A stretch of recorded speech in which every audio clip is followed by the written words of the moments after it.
Stessa domanda alla Presidente della Corte d'Appello: perché rivolgersi al Presidente Zaia quando il problema, e lei lo sa meglio di tutti avendo lavorato anche al Ministero della Giustizia, è di competenza nazionale? Beh, non è che ci siamo rivolti al Presidente Zaia, abbiamo condiviso una discussione. E io credo che la giustizia, chiunque riconosca, sia un fattore di interesse sociale complessivo per un territorio. Abbiamo avuto la fortuna di constatare la sensibilità del Presidente della Regione. A questo punto non è stata una richiesta di aiuto o di altro genere di supporto con il Presidente, ma semplicemente è stato un confronto.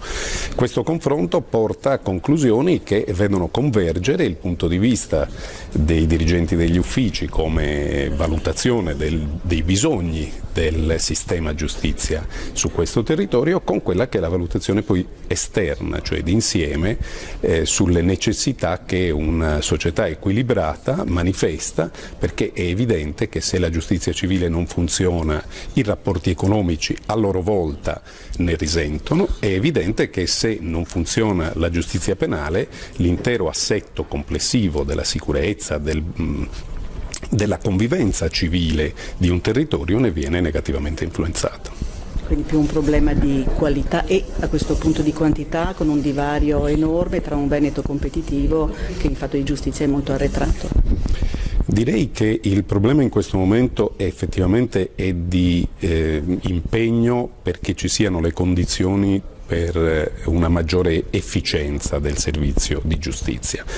Detto ciò, è chiaro che qualsiasi protagonista, interprete di questo nostro ordinamento è partecipe di un valore che è quello della qualità della risposta di giustizia. Noi essenzialmente miriamo tutti, io credo dal punto di vista dei giudici questo sia comune al punto di vista dei magistrati e del pubblico ministero, ma sia comune agli avvocati. Io credo che quel passo immediatamente successivo a questo sia quello del coinvolgimento dell'avvocatura nella nostra riflessione, che già in realtà in varie occasioni è stata coinvolta, perché appunto il valore della giustizia non è valore di una categoria professionale, è valore di interesse sociale.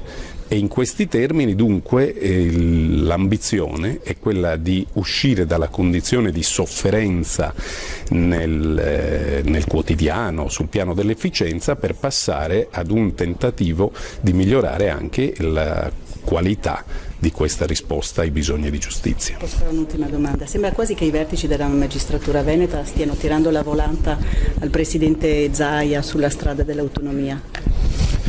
Ma mi pare questa sia un'interpretazione che lei dà, che io rispetto come tale, ma che è completamente estranea alla prospettiva in cui noi ci collochiamo. Il nostro interesse è esclusivamente sul versante giudiziario. Tutto ciò che avviene all'esterno, che è un dibattito politico, va rispettato in quanto tale, ma ci vede rigorosamente estranei al dibattito politico. Grazie.